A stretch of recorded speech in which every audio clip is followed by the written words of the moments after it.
Y en los tiempos que vivimos, pues uno de los temas clave, siempre lo ha sido, pero ahora más que nunca, es la comunicación. Y para hablar de este tema me da mucho gusto que está aquí en el estudio Ana Paula Ugalde. Ella es la autora del libro La Biblia de la Comunicación Eficaz. ¿Cómo estás, Ana Paula? Bienvenida. Ay, Rodrigo, muchas gracias por la invitación. Muy contenta, muy entusiasmada de poder platicarte acerca del lanzamiento de este libro y de la importancia que cobra actualmente la formación profesional de una buena vocería. Claro, por supuesto. Y me gustaría preguntar, empecemos, digamos, con los temas. ¿Cuál es el principal defecto que sueles ver a la hora de, supongo que las empresas, pero bueno, todos comunican? ¿Qué dirías que tiene que tener justamente un vocero que funcione en estos tiempos? Claro, mira, el libro surge a partir de la experiencia de haber capacitado ya por más de 20 años a voceros de todo tipo. Y básicamente surge porque las preocupaciones son las mismas. Desde cómo me enfrento a un medio de comunicación, soy una persona muy tímida, me da pánico escénico, cómo comunico una mala noticia, etcétera. Entonces, a partir de eso, lo que hice fue sistematizar un método para poder enfrentar correctamente las entrevistas mediáticas y con cualquier otro tipo de audiencia. Dicho esto, lo que te puedo comentar es que el error principal que yo puedo detectar a lo largo de todo este tiempo es que la gente no se prepara. Justamente piensa que venir a hablar con los medios, ¿no? O que hablar ante una audiencia pública importante no requiere preparación. Entonces, el primer error es pensar que no necesitamos prepararnos. Que te las sabes todas y lo vas a resolver. Ahora, hay un tema que a mí me llama mucho la atención en México y es cuando uno ve, por ejemplo, una crisis, vamos a pensar de cualquier cosa, pues el que sale es el presidente de la empresa, el director general, etcétera.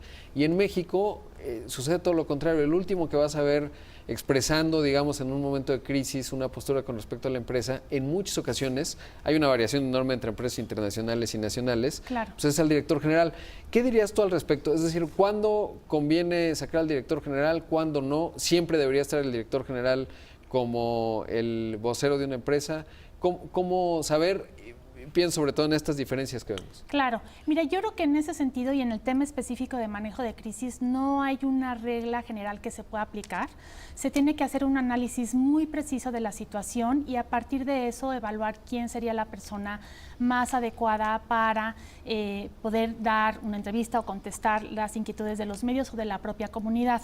A veces las cabezas o los directores de las empresas no están justamente cuando ocurre algún incidente en una localidad, por ejemplo. Y entonces se tiene que preparar, tiene que haber gente preparada dentro de las instituciones, dentro de las empresas, como una actividad de prevención que pueda jugar este rol. Pero cada situación requiere de una estrategia de comunicación específica y muy clara. Ahora, vemos, como mexicanos, pues todos hemos visto dos estrategias de comunicación totalmente distintas. Una, la de la administración anterior, el presidente Enrique Peña Nieto, pues prácticamente no daba entrevistas, comunicaba bastante poco él personalmente, había un esfuerzo importante de la maquinaria de comunicación del gobierno federal y el contraste, Andrés Manuel López Obrador, el presidente de México, que comunica todos los días y el fin de semana, no tiene conferencia de prensa mañanera, pero está en algún evento y da discursos, etcétera. ¿Qué dirías de las dos estrategias? ¿Cómo entenderlas y cuál, hablando del caso particular de un gobierno como el de México, te parece pues más adecuada? Supongo que tienen sus puntos buenos y malos algunos. Claro, por supuesto. Mira, efectivamente nos estamos enfrentando con esta nueva administración a un estilo muy distinto de comunicar al que habíamos estado acostumbrados. Sí podemos observar una comunicación mucho más centralizada, concretamente en la figura del presidente y con la aparición de las conferencias mañaneras, que era algo que él ya venía haciendo, no nos debe de sorprender, él ya lo venía haciendo desde que era jefe de gobierno. Y es una estrategia de comunicación dentro de un eslabón de otras actividades importantes en donde se privilegia la figura del presidente y, por supuesto, con una comunicación mucho más centralizada, ¿no? Un lenguaje accesible para la gente que lo escucha, ¿no? Y es cercano a la gente. ¿Cuál dirías que es la parte negativa de esta estrategia? Porque parecería que pone la agenda nacional y eso, bueno, pues la narrativa la controla él y cada mañana pues la vuelve a plantear y entonces la va controlando. ¿Cuál dirías que pudiera ser una desventaja de una estrategia de esta naturaleza?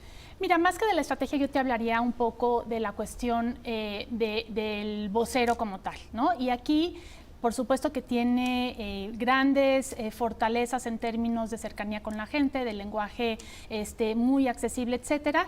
Quizá existen algunas áreas de oportunidad, como con cualquier vocero, en el sentido de que a veces no se siente cómodo respondiendo algunas preguntas, de que a veces se le confronta con cifras o datos que no corresponden a los que él tiene, y en esas situaciones yo logro ver a la figura presidencial un poco incómoda.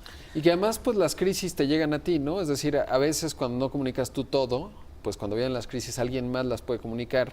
Y cuando tú estás ahí, pues no hay de otra. Mañana, si hay una crisis hoy, pues tendría que resolverla, y creo que lo ha hecho con sus distintos voceros, ¿no? A veces sube a otros secretarios y son los que se llevan el calor, digamos, de una situación en específico. Ahora, de lo que ves en el mundo corporativo, ¿cuál es un ejercicio de comunicación que hayas visto, tanto nacional o internacional, que te parezca interesante y lo más óptimo de acuerdo a la situación que estaba viviendo? Yo creo que ahora las empresas, Rodrigo, están más preocupadas por el tema de la comunicación. Yo creo que el tema de la revolución digital, la convergencia mediática, el enfrentarnos a distintas plataformas, a la exigencia de un periodismo ciudadano, donde también los consumidores y los públicos de las empresas se comunican, interrogan a las empresas, ha significado un reto muy importante para que las empresas volteen a ver la importancia de tener estrategias de comunicación. ¿Pero cuál te gusta? Dentro de las empresas que tú hayas visto una que digas, qué bien lo hace, Apple, a lo mejor Jack Dorsey de Twitter, alguna empresa, ¿cuál te gusta que veas y digas, bravo, qué bien lo hace? Bueno, hay muchas empresas que tienen una reputación muy relevante, ¿no? Y que están destacadas justamente por esta comunicación directa. Por ejemplo, la marca Nike, ¿no? Que tiene una comunicación muy directa, que ha sido disruptiva en su forma de comunicar y que le ha apostado a una comunicación distinta.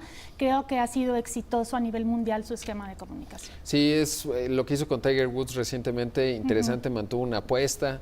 Claro. Y finalmente el triunfo le dio dividendos. Ahora, ¿qué dirías del estado de las cosas en la comunicación en México? Es decir, lo que tú ves, ¿en dónde la ubicarías?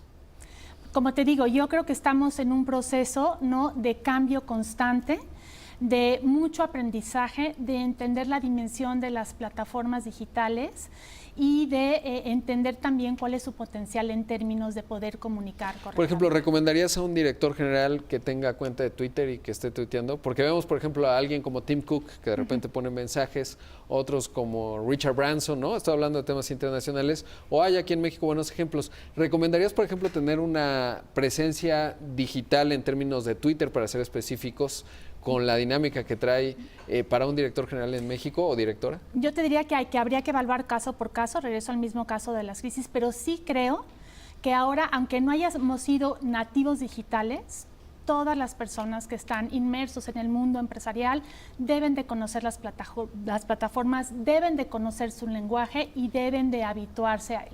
Ya no se vale decir, yo no nací con esto, yo no le entiendo a esto y yo no participo.